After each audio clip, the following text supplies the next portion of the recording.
What if all along you have been co-creating your future? You've been actually influencing the realities, the outcomes that actually manifest in your life. And if you actually learn about these metaphysics concepts, you will actually start having a say, an input in your own life. And this is actually going to mind blow and transform your experience of life hereafter. I go by the name Hazary, and this is my channel whereby we talk about metaphysics, philosophy, self-improvement, and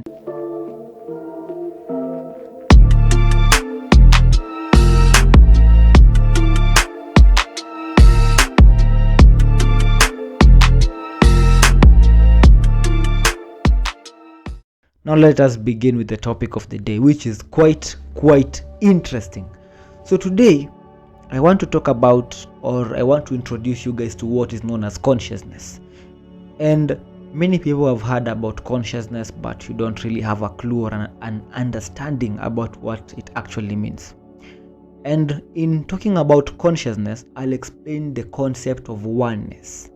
So when you understand the concept of oneness, you will cease to continue having conflicts or to conflict with the self in your life. Okay, so you've got to understand who you are first, and in simpler terms, you are consciousness. So consciousness is simply the awareness of things, the awareness of what is. That is simply consciousness. So everything has its own consciousness. Everything is simply consciousness, like you can say the energy, the source of everything, right? So who are you? Now, in tackling this question of who are you, we're going to go deeper. So I want you to really stay with me and follow me as I'm teaching you this.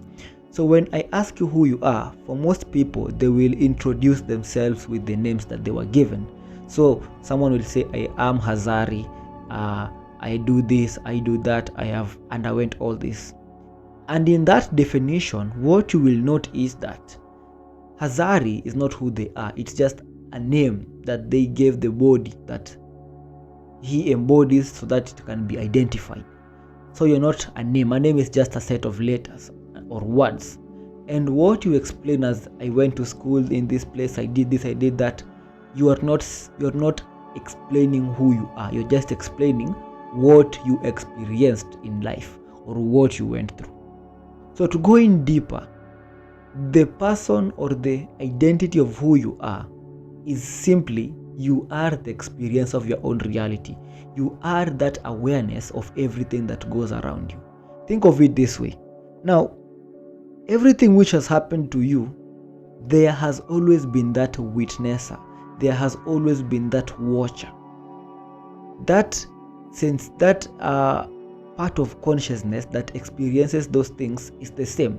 The things might change, but that essence, that quality that experiences all things is the same. That you who feels sadness is that same you that feels joy. That same you that experiences the world outside there is the same you. You might age, you might get old, but that quality of awareness is the same as in for adults as it is for children or kids. That watcher, that experiencer behind everything, and that is who you are. That is consciousness, the awareness of what is.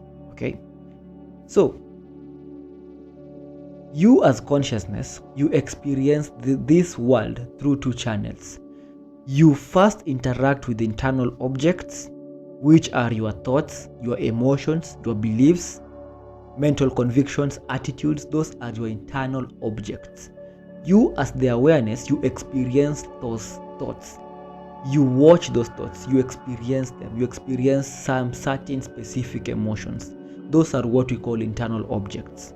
And then you as the experiencer, you also experience external objects. So external objects are things which you interact with in the visible physical world, whereby you feel, you taste, you touch, you sense. Those are things which you come into contact with externally. Those are your external objects. Now, this centered part of your consciousness experiences both internal and external objects. So remember, I talked about the concept of oneness. Now, the external world, or what you experience physically, is a reflection or a mirror of your internal state. So the external and the internal are actually one. So when you are experiencing the external, it's just a reflection of your internal.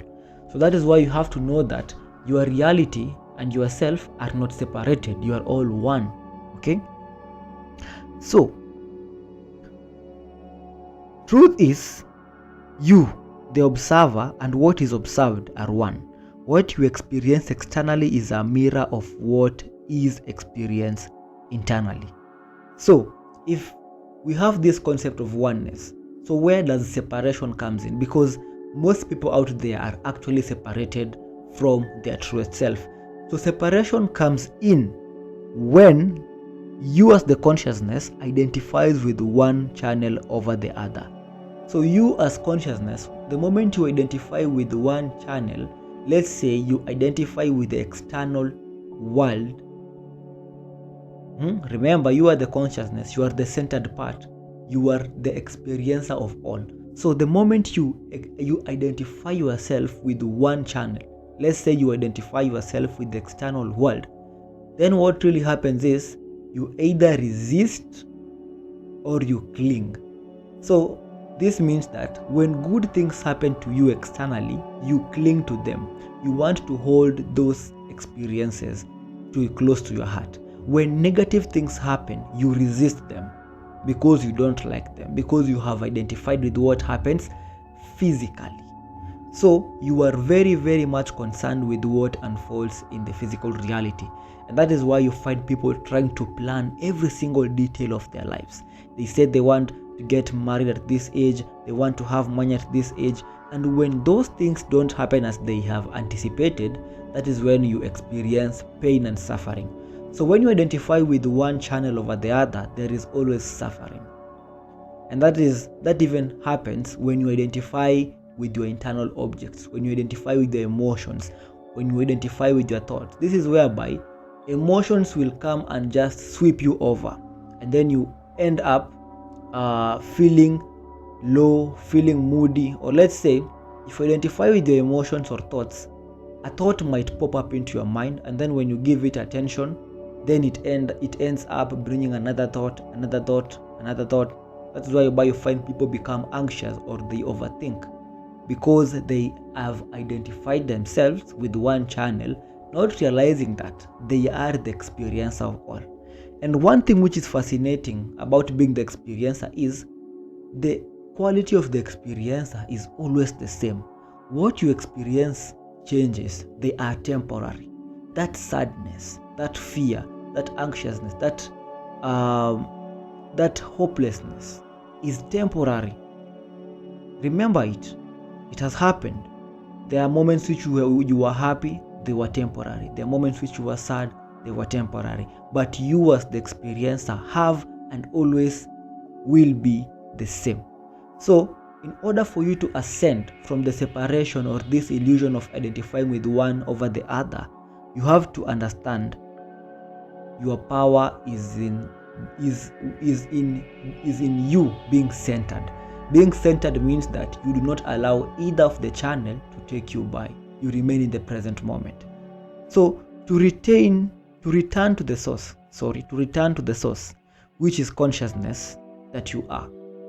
In order for you to return to the source, or to return to God, what is consciousness, which you also are, you have to understand that your internal channel and external channel are the objects you perceive and not who you are.